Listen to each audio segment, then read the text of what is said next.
A regulamentação ou não do serviço de mototáxi na cidade de São Paulo mostra o primeiro embate que o prefeito Ricardo Nunes terá com a base aliada da Câmara de Vereadores.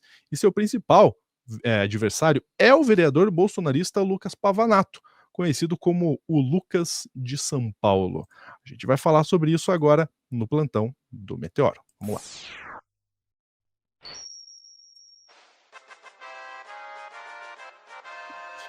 Pois é, minha gente, esse é um tema que está bombando em São Paulo, né? E a gente vai conversar aqui com o nosso querido Bruno Silvestre. Ó, o meu arroba tá aqui, lu.junior, para você me seguir. O Bruno tá no arroba Cidadão Silvestre. Bruno, vamos lá. É um tema que tem muito lastro aí nos dois lados políticos, né? Na verdade, tem em todas as pontas, porque a gente está tratando de um tema muito sensível para a população. E quando há ausência de Estado, de governo, você tem a ocupação desses espaços. E como esses espaços são ocupados, vai do momento, né? Então, assim, esse Nicolas de São Paulo, né, que é o Lucas Pavanato, ele é um cara que ele era do MBL, né? Mas é aquele negócio. O cara pode sair do MBL, mas o MBL não sai dele. Ou seja, quem é ou foi do MBL tem aí uma postura já muito questionável. A postura de quem foi e de quem é do MBL é muito questionável. E o que eu pego dessa parte do que ele está fazendo? Primeiro, a gente pega a situação de que existem mototáxis. A 99, que é uma empresa, ela colocou, né, o mototáxi para funcionar no seu aplicativo e outros, né, aplicativos podem seguir a linha, né? Que o próprio Uber, né? Ele usa já em outras cidades, deve estar colocando lá também. E aí o que acontece? Você tem de um lado pessoas que querem a regulamentação e pessoas como o prefeito que querem proibir essa regulamentação. Só que aí a gente pode lembrar, infelizmente, gente, infelizmente, não existe mais Família Dinossauro. Eu queria que quem não viu Família Dinossauro assista, porque tem um dos momentos em que o Dino da Silva Sauro, que é um dos dinossauros que lá faz parte da história, ele se candidata para disputar com o seu chefe. Só que ele vai perder. E ele sabe que vai perder. Mas o que ele diz? Ele se coloca ali como parte do processo eleitoral porque precisa de alguém perder. Então, ou seja, para achar que existe democracia, para achar que você tem direito de escolha. Ou seja, inclusive já tem vídeo do Meteoro aqui sobre isso, sobre essa falsa presença de escolha, né? E aí o que eu quero? Vamos pegar a matéria que a gente vai mostrar um pouquinho do problema que está sendo feito em relação ao chamado como bode expiatório, né? O tema dos mototáxis. Vamos lá. Bom, vamos lá, né? Então, como o Bruno falou, o Nicolas de São Paulo que virou pedra no sapato do Nunes. Vereador mais votado da capital paulista, o bolsonarista Lucas Pavanato ganhou um protagonista entre motociclistas nos últimos dias, em meio à batalha entre o prefeito Ricardo Nunes e as empresas de aplicativo em relação ao serviço de mototáxi. As plataformas 99 e Uber retomaram a modalidade na cidade, mesmo com a proibição do serviço, por um decreto municipal. Diante disso, a prefeitura moveu ações na justiça, apresentou queixa-crime na polícia e passou a fiscalizar e a apreender motocicletas, aliás, que estejam circulando como mototáxi. Percebendo a onda de revolta entre a categoria, Pavanato passou a postar vídeos em seu perfil no Instagram, onde tem 1,5 milhão de seguidores, fiscalizando, entre aspas, os agentes da prefeitura responsáveis pelas apreensões das motos e denunciando supostos abuso de autoridade da gestão municipal. O ex-MBL e pupilo do ex-vereador Fernando Holliday, Pavanato tem estilo agressivo e utiliza linguagem digital recheada de memes para se comunicar com o eleitorado pelas redes sociais. As características geram comparações com o deputado federal Nicolas Ferreira, um dos atuais fenômenos da política da direita. O próprio Pavanato afirma se inspirar no colega mineiro. Embora seja de um partido da base de Nunes, inclusive, o vereador diz ter atuação independente, Bruno. Exatamente. Esse que é o grande ponto que a gente tem aí. É alguém tentando se destacar, ganhar mais fama, monetizar em cima. A gente tem aí, e eu vou explicar um pouco do direito para vocês entenderem. Existe um caso que eu estudei lá no início da minha faculdade, de um cara que ele trabalhou a vida inteira e ele comprou um terreno, isso lá no Rio Grande do Sul. E aí ele construiu uma casa numa área luxuosa da cidade. Uma casa simples, mas ele construiu nessa área luxuosa. Passou a vida inteira juntando dinheiro para comprar o terreno e para construir a casa. Quando veio o IPTU veio um valor que ele não conseguia pagar. Era um valor absurdo. Aí o que ele fez? Ele, na marretada, derrubou um pouco, digamos assim, metade da casa e pediu a revisão do IPTU porque não tem mais toda aquela área construída. Quando ele faz isso, e ele cobra isso da prefeitura para reduzir, já que ele destruiu parte da casa dele, ele ganhou esse direito, mas é aí que a gente mostra a situação, né? Não só de que em certas áreas só quem tem dinheiro pode morar, mas também nas soluções que são encontradas pela própria população para um problema que é gerado para si.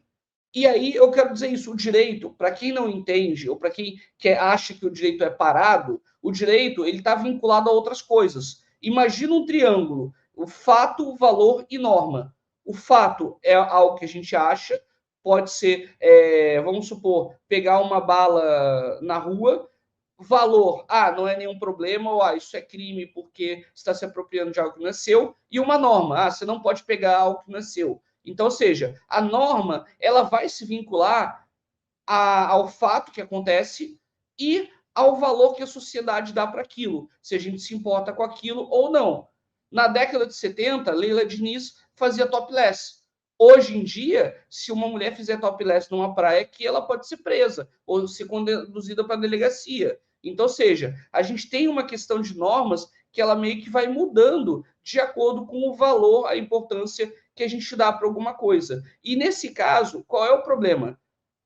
O trânsito de São Paulo é caótico. A falta de ônibus e transporte público de qualidade é uma coisa que afeta muita gente. O mototáxi ele não vem como sendo uma solução confortável, mas uma solução necessária. E a pessoa usa a moto para chegar mais rápido, porque tem que estar no trabalho em hora X, porque tem uma consulta médica do outro lado da cidade, o que quer que seja. Então, o mototáxi acaba sendo uma necessidade. E aí o que acontece? Não existe um aplicativo da prefeitura, a prefeitura não quer solucionar de uma forma imediata, e aí o que acaba acontecendo? A população ou as empresas, elas olham aquilo e falam, bom, vou fazer alguma coisa. Nesse caso, o que foi feito? É uma estratégia, realmente é uma estratégia de fato consumado, que é o quê? É você, a empresa chegar, pegar esse serviço, permitir esse serviço, fazer com que ele funcione e depois falar para a prefeitura, tá vendo? Tá ali, é liberdade de escolha, deixa a pessoa escolher. Então, assim, a gente tem uma presença do capital querendo ganhar dinheiro ali, ou seja, uma vontade das empresas em ganharem dinheiro ali, e uma falsa moralidade e preocupação da prefeitura. Porque se a prefeitura quisesse realmente cuidar dos cidadãos, o que ela faria? Ela faria com que os táxis tivessem avaliação. Ela faria com que o taxista que agisse com uma má conduta e reiteradas vezes perdesse a licença. Mas não. Aí o que acontece? Quando o taxista ele não é fiscalizado, quando você não tem como avaliar o taxista, quando você começa a ter insegurança com o táxi, o que a pessoa usa? O transporte, o Uber ou um outro tipo de transporte alternativo dessa forma. Então, assim, o que a população busca é conforto, segurança e acesso. Se a prefeitura não olha isso com esses olhos, os olhos do cidadão, o que vai acontecer é que vai haver essa bravata e o que acontece? O Nicolas de São Paulo ele está monetizando em cima, porque na hora dele falar sobre o direito das pessoas trans, ele quer mais é que elas se prejudiquem. Quando a gente vai falar de alguém que é de uma minoria que ele não gosta, ele já vai atacar. Então, do que a gente está tratando aqui? A gente está tratando de você fazer um falso apoio aos trabalhadores. Porque quando você quer fazer apoio aos trabalhadores, ao cidadão como um todo, você faz políticas inclusivas. Você pensa no povo como um todo. E não você faz uma festa seletiva em que você defende aquilo que vai te trazer algum engajamento e ignora todo o resto. Isso é um problema que a gente tem, que a extrema-direita brasileira ela faz. Quem não viu o corte sobre o Trump, vai lá dar uma olhadinha em que a gente fala justamente sobre como a extrema-direita utiliza de pautas identitárias para atacar, para atingir, mas para mascarar questões de trás. Então, assim, a gente está falando de uma sociedade, de uma cidade que tem problemas. São Paulo é uma megalópole. Para quem não sabe, metrópole é uma grande cidade, mas megalópole é uma que abrange cidades em volta no seu próprio respirar, no seu próprio funcionar. E a cada vez que a gente vai perdendo mais espaço, vai perdendo um desenvolvimento urbano, esses serviços como o mototáxi, eles são parte necessária. A gente está começando a ver agora também o tuk-tuk. Não, quem já foi na Tailândia ou já viu algum documentário, já viu que lá eles usam o tuk-tuk, que é o quê? Quase uma moto, mas que tem um assento atrás, como se fosse talvez uma carruagem, um negócio assim, ou uma carroça, em que duas pessoas se sentam. Então, assim, aquilo é muito utilizado lá como um transporte. No Brasil, talvez comece a ser usado. A questão é que a gente tem um transporte público muito ruim, precisa de melhorar, e esse debate dos mototáxis, se perguntar a minha posição, eu estou a favor dos motoristas, dos motoqueiros, né, que fazem o serviço de mototáxi. Eu não acho que vincular, como o prefeito tenta, as mortes no trânsito aos motociclistas é algo que é válido, não acho isso justo. Mas também o que eu acho que deveria acontecer? Assim como eu acho que o Brasil devia ter uma rede social para a gente poder interagir, eu também acho que as cidades, ou mesmo os estados, por que não os estados, criarem aplicativos e esses aplicativos funcionarem para contratar esses serviços. Ou seja, você se habilita na prefeitura, você tem que ir lá mostrar sua ficha criminal, tem que mostrar seu equipamento, seu material, mostrar que está dentro das regras, e estando dentro das regras, você se coloca como aplicativo oficial. É uma forma muito fácil de derrubar essas grandes empresas. Se quer derrubar as empresas, faz assim. O problema é que impedir o mototáxi é só impedir um recurso válido para a população. Então, eu acho que nessa briga entre Nunes e o Nicolas de São Paulo, quem ganha, digamos assim, nesse caso, vai ser a população, mas lembre-se, tem muita gente monetizando em cima de problema real da sociedade. E é sobre isso que a gente tem que lembrar: o acesso a um serviço público de qualidade. É isso que a gente deveria lutar, principalmente, por um aplicativo da Prefeitura de São Paulo e, quiçá, do Estado de São Paulo. Pois é, né, Bruno? Eu vou num caminho muito parecido do que o Bruno falou em relação a cooptar essas pautas, né? A gente acaba deixando um gap aí para que a extrema-direita monetize nesse tipo de pauta. Esse tipo de pauta que deveria ser pauta da esquerda. A esquerda deveria estar ativa nessa pauta. Por dois lados, inclusive. Sendo para defender o trabalhador, que o trabalhador tem o direito de trabalhar, mas também defendendo uma regulação justa que proteja o trabalhador em caso de acidente, em caso e até para ser seguro também para quem utiliza o serviço.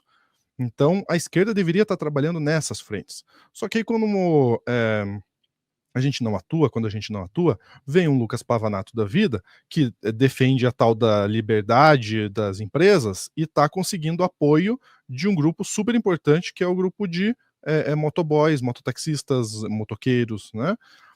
Do outro lado tem o Ricardo Nunes, que está mais na parte jurídica, legislativa da coisa, querendo uma regulação um pouco maior, e aí a esquerda fica nesse... E aí, vou apoiar Ricardo Nunes? Vou apoiar Pavanato? Não, nenhum dos dois. Tinha que estar conversando com essa galera, com os trabalhadores e com os usuários há tempos já. Deveria estar conversando há tempos. Fica aí a dica, inclusive, para outros municípios, né? para outras capitais aí, já para a esquerda iniciar esse debate, antes que ele venha. Exatamente, é nessa linha. O Boulos, infelizmente, perdeu a eleição, né? Ele tinha preocupações nesse sentido, mas, enfim, o que a gente tem aí é um Ricardo Nunes e que a gente tem que esperar é que haja realmente pessoas da esquerda cobrando, né, o prefeito e tentando fazer com que normas e aplicativos sejam construídos para que esses trabalhadores possam trabalhar com regulamentação, porque uma coisa que a gente tem que lembrar é o transporte público ele é privativo do Estado, Estado eu digo como instituição, né? E que a concessão para a área privada desses serviços tem que ser por meio de regulamentação, mas a ausência de regulamentação é que gera essas lacunas que a gente vê serem preenchidas. Então não é nem 8 nem 80, né, Bruno? É não deixar o trabalhador sem poder trabalhar, mas ter uma regulamentação que proteja tanto o trabalhador quanto o usuário. Exatamente. E com urgência, porque essa omissão do Estado é que causa esse caos todo. Perfeito. Muito bem, o que você acha? Comenta aí nos comentários desse corte. O que você acha desse assunto? Você acha que tem que regulamentar? Tem que deixar livre? O que você acha? Me conta aí pra gente. Bruno, ficamos por aqui? Ficamos por aqui. Valeu, meu querido. Obrigado, até a próxima. Ó, antes de ir embora, eu vou convidar vocês para ver um vídeo especial que saiu no canal do Meteoro aqui mesmo, tá? No nosso canal, esse que você está vendo essa notícia, saiu um vídeo novo aqui, ó, tá bem recente, é um dos primeiros aqui que você vai ver no nosso canal, que é a produtora de vídeos aí Brasil Paralelo, tem um papel importante na formação da extrema-direita brasileira, isso você já sabe, né? Com o tamanho que essa empresa já alcançou, e é inevitável que ela tenha formado uns laços meio estranhos, né? Nesse vídeo a gente vai te mostrar, inclusive, como podemos encontrar linhas que ligam a Brasil Paralelo a, por exemplo, um cursinho de policiais que ensina técnicas de tortura, também a rede social que o Donald Trump criou e também a um fórum anônimo de discursos de ódio. Então, né, são laços realmente bem estranhos aí com essa produtora. A gente conta tudo para você nesse vídeo especial no canal do Meteoro, tá certo? Grande abraço. Até a próxima.